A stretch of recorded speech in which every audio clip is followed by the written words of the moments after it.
चलो उठो।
Okay, just answer the eye.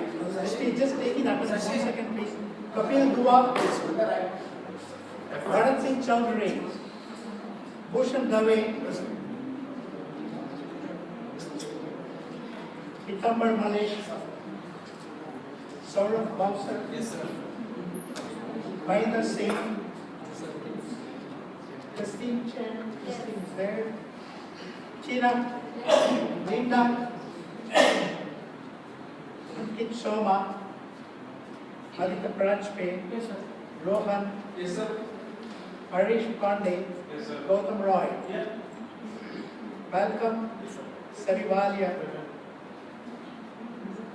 Jenny, Molly, Elaine, Parveen Singh, Shradhu, Omkar Kaur, Robin Singh, Sachin Naidu, Edward, Elvis Pasanna, Pratik Kanyalkar, Swapnil Khare, Vijay Nair,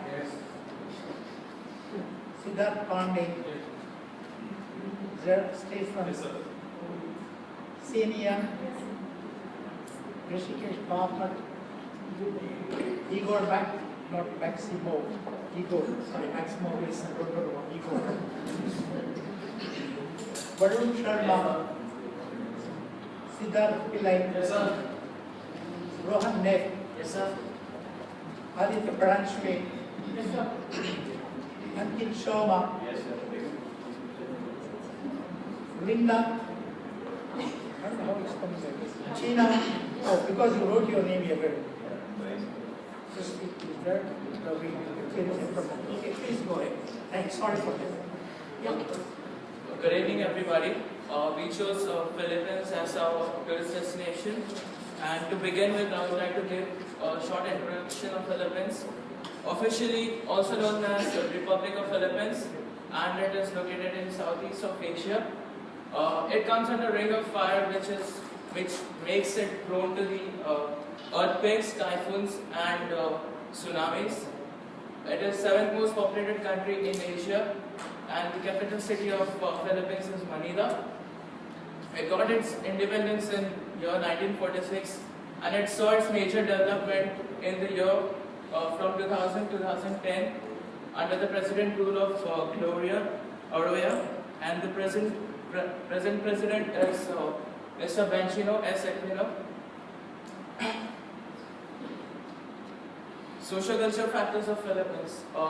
Usually Philippines like to be and like to roam with family, and most of the majority of the religion is Roman Catholics, that is 80%, and next is Muslims, and it just goes on. And the official language of Philippines is English and Filipino, and the peak season where mostly usually tourists come to travel is during Christmas and Holy Week. The population of Philippines is over 94 million, and the majority of people you will find it's around from age 15 to 64, that is 61.3%, and life expectancy of normal Filipino is 70 years. Economy. It's 43rd largest economy in the world, and it's still there's a scope for improvement. Currency, it uses Philippine peso for its trade. Trading partner of the Philippines is Western, and you have European countries and a lot of Asian countries from United States, Japan, China, Singapore. Some of the Asian countries are Thailand, South Korea, and European countries, Germany. It saw its major transition period from last decade. A lot of the agricultural land were converted into commercial land and manufacturing, which they use it for people. A lot of outsourcing. Unemployment of Philippines is 7.3%, and it is expected that it would be first world country by 2020, and it had a major revenue like from outsourcing, that is US 5.3 billion.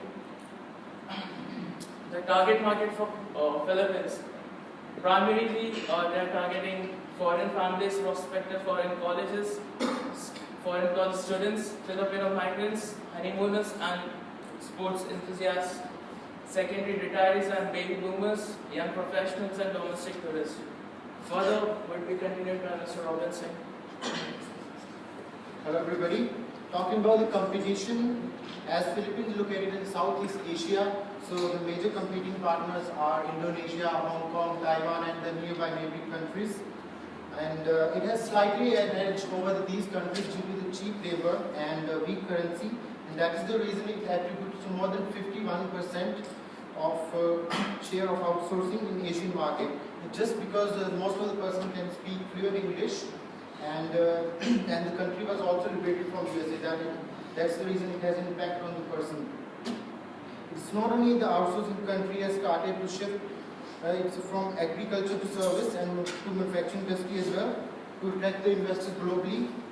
The country has stable economy due to the reason it has sustainable travel and tourism growth as well. Coming to legal factors, apart from concentrating on agriculture growth and outsourcing, the government has started to take initiatives for manufacturing and tourism promotions. And that's the reason government had just started the Open Skies policy recently, which has allowed the foreign carriers it has given unlimited rights to travel and in and out of the country without any restrictions. Also the tourism sector, Tourism Secretary is targeting around 10 million tourists by 2016, and now SWOT analysis will be explained by Mr. Edward. Hello everybody, I'll be taking care of a SWOT analysis, and that's about the strength we're talking here first. It has a tropical climate, tourism throughout the year, and that's the best part of it. Competitive tourism professionals and workers, skilled manpower is there. And the culture, diversity and heritage destination, Catholics, Muslims, and there are a lot of other religions combined the whole Philippines. The aggressive new program of government in manpowering infrastructure facilities and promoting tourism. Hospitality of Filipinos are very good, like they're very friendly and happy-go people and very warm welcoming. So the strategic location in Asia is also very good, like they are nicely located and they have majorly tropical climate and all the other things where they can compete with others. Extensive use of English as a communication language around the country gives them a upper hand where they are very smooth, and everybody whosoever coming from abroad, they feel like home, like they don't have to look for other languages or have a language barrier. So economical and high quality education programs are also there. So if people are traveling for studies, they have a good scope there. So next is the weakness. And the tourism is not a priority of government, and a lot of politics is there. So that is a bigger issue where they are not able to, promote tourism as such. The later years, but recently they have started doing it. They have realized the competition and the value of it. The prostitution industry in Philippines is a disgrace. Even it's because most of the children are dragged into it, and it has become a very big pain and a problem for the country right now. And the poor and inconsistent marketing in last decade had a bigger impact on their tourism, so they were not able to promote that well. Social and security issue is a main concern because of the lot of politics and crime rate. There is due to this sexual exploitation is also there. Prostitution. There is a lot of things which are going on, which gives them makes it a very uncomfortable or social issue. Security is a problem there. So infrastructure not maintained, the road signs and the poor road signals is also a problem. Overall negative image of the Philippines because of this not a proper, the government is not taking care in a proper way, so it gives a very wrong image actually. So the opportunities are there, the Asian neighboring countries seeking for English, like the other neighboring countries we have, they also look for English, but since there is a very good opportunity with them, since they have English as one of their language, so they are very fluent with that. And young professionals, sport enthusiasts and honeymooners who love to travel, right? And trade fairs abroad where Philippine booths have been recognized, like now people have started realizing the value of Philippines and they have started moving into it, like having their businesses there, right? The BPOs or the other few other things, and growing population of G7 and developing countries. Due to the growing population of G7 countries, there is a very big opportunity that they have. They can come over there and have a good time. So there is a very good opportunity for that as well. Natural charms, example beaches, chocolate hills, multi-language acts, like German, Swiss, Japanese, besides English. They have a very good beaches, and the chocolates hills which I was talking is the kind of hills which are normally green, covered with grass, and in dry season they turn dry and it looks like a chocolate. And so it's a very good attraction for tourists as well. And the threats are high rate of crime and terrorism. That's their big problem. And the airborne disease in Asia, which are normally carried to the Philippines, like swine flu and other. Location of Pacific Ring, the location in Pacific Ring of Fire becomes a problem also. It gives a psychological effect to the tourists. High competitive in Asia, like they have other competition, Thailand, Malaysia, Singapore, Indonesia, Hong Kong, Macau, etc. They are their main competitor. And negative travel advisory due to the drug trafficking and the prostitution which I was talking about. So, which gives a kind of a very bad image, and people tend not to talk about it and try to avoid that. So that's the main threat for them. That's about it. Thank you. Questions? Can you go to the competitive analysis? As you said, they have competitive countries. So how do they differentiate themselves from their competitors? That's what I mentioned there. They have a with cheap labor and they are very much fluent English. As you compare with India and China, they've got cheap labor. And also the currency, which plays its Means, do they offer different thing from their competitors? That gives a competitive advantage automatically. If you talk about the cheap labor, and obviously, if you're going to outsource the business to anybody, what are you going to look at? Cheap labor and how qualified the people are, and they are. So that automatically gives a competitive advantage. Means no any different product from the competitors. Are you asking from the point of tourism? Yes, sir. For tourists. Yeah, he's asking from the point of tourism. What is this competition? How Philippines is going to survive the competition as far as Philippines as a destination is concerned, correct? Yes, sir. As I said, like cheaper currency. Cheaper? Currency. Yeah, that could be one Yeah. reason. I In said- other words, he's asking what are the pull factors? Or how, no, he's very specific, I think, probably didn't put it correctly. Competing countries are Taiwan, Hong Kong, Macau, Vietnam, Indonesia, Thailand, Singapore and Malaysia.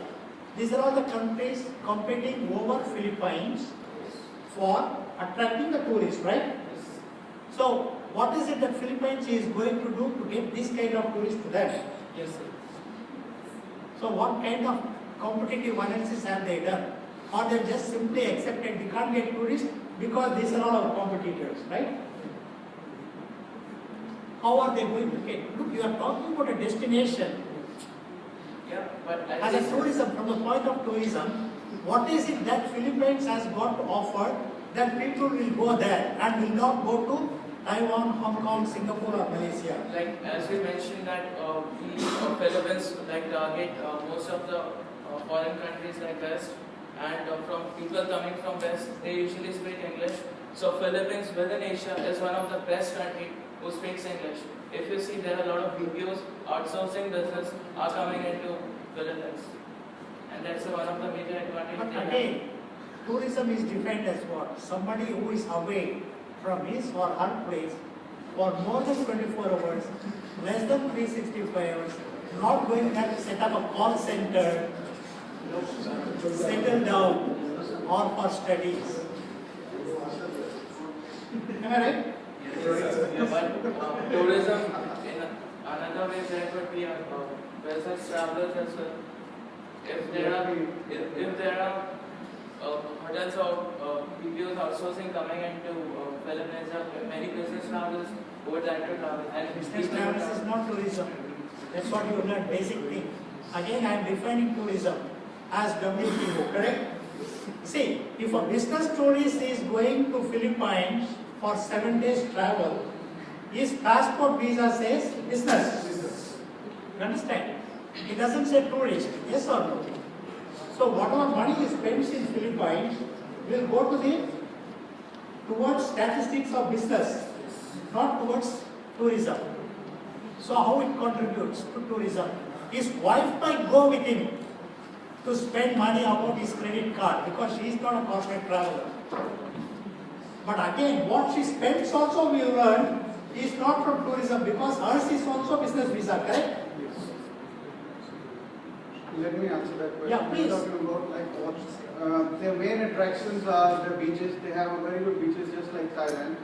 They have chocolate hills, which I was just talking about, and there are Benue rice terrains.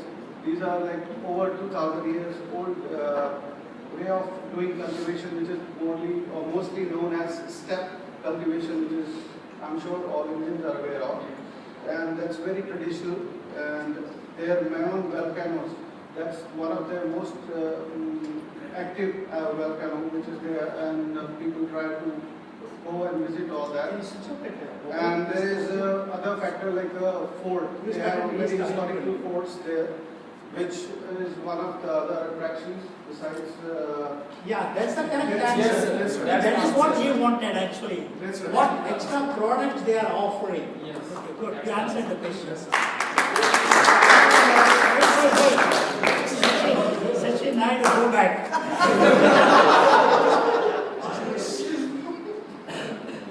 You talk. Yeah, next. Yeah, wait. What is this first world country? Wait, what is that? first world country, second is country. So what does it mean then? It is expected to be 2020 Philippines will become first world country, correct? Okay, now go back to your weaknesses.